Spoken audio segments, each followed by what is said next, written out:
wherever they need me to play, I'm okay with. To kind of see him gone just like that, you kind of get to realize that, like, the business side of the game. But Epi stole the show, the manager. Yeah, it was a crazy game and he ended up getting tossed. Yep. People are probably going to think that every minor league game is like that, but obviously the goal is to be a big leaguer.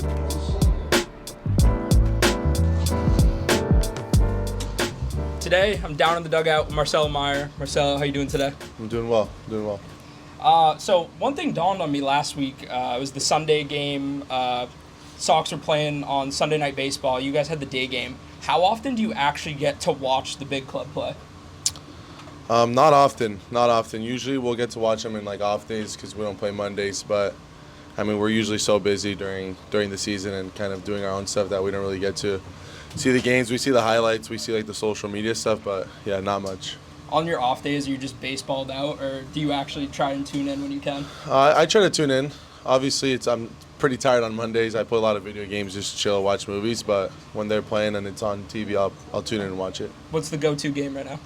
College football. Yeah. Yeah. Are you doing Dynasty or Road to Glory? Yeah, I got a little Dynasty going with some of my buddies back home, and we've just been playing that. Time like flies when you're on that thing. What about the team? What's the team of choice? We did 3-star teams, so I chose ASU. Okay. Yeah, make recruiting a little bit challenging. Yeah, it's an addicting Not a game. good pipeline. No, not great. My buddy's UCLA, so he's taking all the SoCal prospects, but I'm working with what I have. And I mean, you sound pretty relaxed, but around the trade deadline, it can get, maybe a little tense. How would you say, like, the general feel of the clubhouse is right now? Pretty tense. Yeah. I think it's loose and tense at the same time. Obviously, people don't really know what's going on, but I mean, at the end of the day, like, we just got to go out there and play our game. And if we get traded, then we get traded. But that's all that stuff's out of our control. So we try not to worry about it too hard. But it's at the same time, it's kind of fun to like see what's going on. Mm-hmm. And obviously, Nick York was traded yesterday. Somebody that you'd become good friends with. You knew him before and played with him here. Yep. Had you talked to him since being traded? Yeah, obviously I shot him a text, just wished him the best, told him I was going to miss him. Obviously I'm super excited for him. He's going to be a great player with the Pirates. But yeah, obviously he's going to be missing this organization. He was a great guy, great player. We got rid of Cutter Coffee too. Great guy. Edison Paulino, who was probably one of my best friends on the team. That one kind of hit me hard. Mm-hmm. But yeah, I'm super excited for him. It's a great opportunity for them, and yeah, they're going to be missed in this organization. Yeah, and I heard sort of when you guys were in Somerset, when Paulie got traded, the team kind of huddled around. What was that kind of like scene like? Yeah, I mean, it was pretty emotional, honestly. Paulie is such a character in the clubhouse, and he's, a leader. And just to see him gone, it was really sad. He was really the first kid I met when I got to Pro Ball, and we've kind of played together ever since. So to kind of see him gone just like that, you kind of get to realize that, like, the business side of the game. But yeah, like I said, it's super good for him. He's really excited as well, and I'm gonna miss him. Mm-hmm. And as a player around this time, are you in touch with your agent at all, or are you just kind of like hands off, like you're just letting things be what they are? Yeah, I'm hands off. I really see whatever we see on Twitter or like MLB.com. Mm-hmm. But like I said, we have a job to do here, and that's play baseball and try to get as good as we can to help the big league come win. And around this time of year, obviously, is when there's mass promotions that go on. Teams, kind of after the draft, around the trade deadline, will be promoting a lot of players. It's no secret that you're pushing for a promotion right now. You're not going to be here for much longer. How cool is that feeling to know that you're like this close to the big leagues? Yeah, it's exciting. Obviously, AA, you're 2 levels away, and whenever that AAA call-up comes, you're that much closer. So obviously, it's something that you think about pretty much every day. It's really exciting, but like I say it all the time. I know it's kind of like the boring answer, but I'm here right now. I got a game to play today. I got work to do today, so that's kind of what my focus is. Mm-hmm. And speaking about the big club making trades with the trade deadline, they're making a push for the playoffs right now. Going down the hunt, they're going to be. Is that something that you have your eye on, where I'd love to be able to go up to the big leagues and make an impact, or are you just solely just focused on your day-to-day here? No, I for sure think about that stuff. Obviously, the day-to-day, obviously, like I say, there's stuff to be done here, but, our goal is to be big leaguers, and we all want to be up there, and we all want to be in a winning club. So for them to be making trades, I think it's really good for the city, really good for the team. They're bringing in really good arms, but yeah, it's something that you think about. Mm-hmm. And speaking about you as a player, when we spoke earlier this year, you talked about the organization and you wanting to improve your range at shortstop. How's that gone so far this year? I think it's gone well. I don't really know all the numbers. That's kind of what they focus on, but I'd say it's gone well. I think my defense has been pretty solid this year. I'm curious that, like, as a player, you know, you hear guys get asked, like, what numbers do you pay attention to? Some guys will say they don't look at them at all. Some guys really like to dig into the numbers. What do you like to do?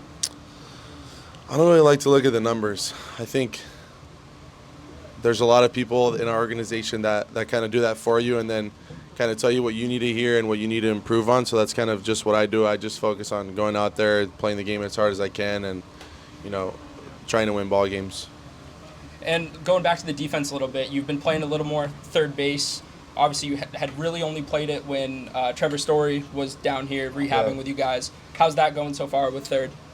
It's been good. I think I've only played like 2 games, so it's really been nothing. But yeah, I don't mind it. I like playing baseball. So wherever they need me to play, I'm okay with. Obviously, I love playing shortstop. I've played short my whole life, but yeah, I like third too. And on the flip side of the ball, offensively, this has probably been your strongest season so far. You've had some very strong ones, but this season's really stuck out. You're 4th in all of the minor leagues in doubles. You're 3rd in Double-A in batting average. What's kind of gone into that whole process this year at the plate? I'd say I had a really good offseason. Obviously, I couldn't swing the bat, so a lot of it was just mental and, you know, kind of talking through things with my guys back home and my dad, and then kind of applying it to when I got to spring training and I was finally able to swing. But yeah, I think it's been a really good season. Obviously, the numbers are there. I don't really try to focus on that too much, but yeah, I mean, it's easier said than done when you see the numbers on the board. But yeah, I think it's gone well. Obviously, staying healthy is a big thing for me, so I'm just glad I'm playing right now. Mm-hmm. And obviously, the shoulder was something that had bugged you last year. Has it just been kind of smooth sailing with that this year? Or? Yeah, I mean, knock on wood. I haven't felt anything since. We kind of hammered it in the off season. I did a lot of traveling back and forth from San Diego to Florida to make sure, you know, hopefully it wouldn't happen again. So it's been good so far. Mm-hmm. And going back to your you at the plate, I want to hear a little bit about your approach. I think there's some guys that say they're just looking for a good pitch to hit. Some guys are looking for a fastball, middle in, whatever it may be. When you're up at the plate, what are you looking for? Yeah, I mean, really, I think it just depends. Baseball's such a unique game, and sometimes, you know, it presents situations to where you need to adapt. So for me, my approach not always, but changes from day to day or pitcher to pitcher. If he's a cutter guy, sinker guy, obviously I'm going to be thinking different things. But for the most part, I'm just looking to get a good pitch to hit and hitting it hard. Mm-hmm. And one thing that I think has been really cool is obviously you guys are a very tight-knit group. That's been well documented. But you guys communicate in the on-deck circle more than I've seen other teams in my time covering you guys. What are some of the things that are being shared in the on-deck circle? I mean, just little things, kind of what someone picked up in the batter's box before you, or I mean, that's really all it is you get a different look up there than what you do here in the dugout. So anything really helps when it comes to, you know, giving someone advice after they just hit. Mm-hmm. And being a first-round pick, it's no surprise that player is coined as like a top player for the franchise.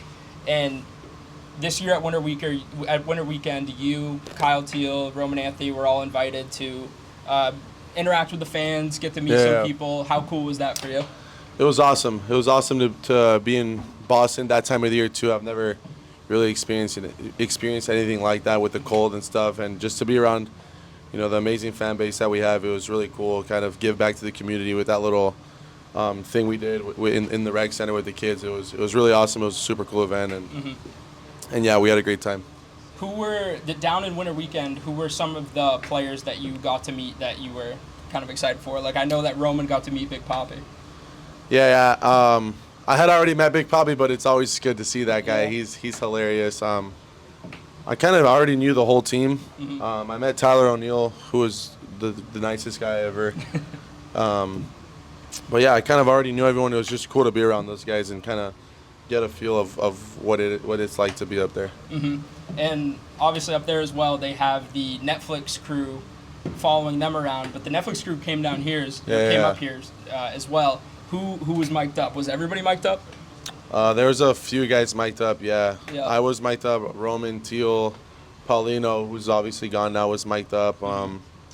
There was a few pitchers in the bullpen. I mean, those guys know what they're doing. I'm sure they're gonna do a great job with that show. It's gonna be fun to watch. Is there anybody that you think from this team might have stolen the show more than others, or? Yeah, 100% Epi. Epi stole the show, Really? the Epi manager. stole Yeah, the he show. freaking. It was a crazy game. He ended up getting tossed. Oh yeah, that was a big one. Yeah. So he was arguing with the umpire, mic'd up, and he said that he didn't even realize he was mic'd up till he was like walking back, and he was like, "Oh shit." Yeah. But yeah, he definitely stole the show. It's pretty funny. I hope they put it on. It's gonna be hilarious. Yeah, that's definitely going to be quite the spectacle. Being there for that game, that was also just in general one of the crazier games of the season. Yeah, I mean they came at a good time. It was Yeah. an awesome game. Yeah. People are probably gonna think that every minor league game is like that, but yeah, that was one of the more fun ones. And speaking about around minor league baseball, the Norfolk Tide were rated as the #1 team in minor league baseball by Baseball America to start the year, but you guys were second. Yeah. How do you think you stack up against the Norfolk Tide? I don't know. I think both teams are really talented. Obviously, I just saw that they traded a few of their guys. Mm-hmm. But yeah, I think both teams are really good. Obviously, that matchup's never gonna happen, but yeah, it's kind of cool that they do that for minor league teams. Yeah. And kind of last question, what is your #1 goal to end the season? Obviously, the goal is to be a big leaguer. That's always been my goal. That's always gonna be my goal. So yeah, I'd say that. I think in order to do that, I need to stay consistent with my work, everything I do day in and day out, and just keep working hard. Perfect. Awesome. Thank you, Marcelo. Yeah, thank you. This has been Down in the Dugout.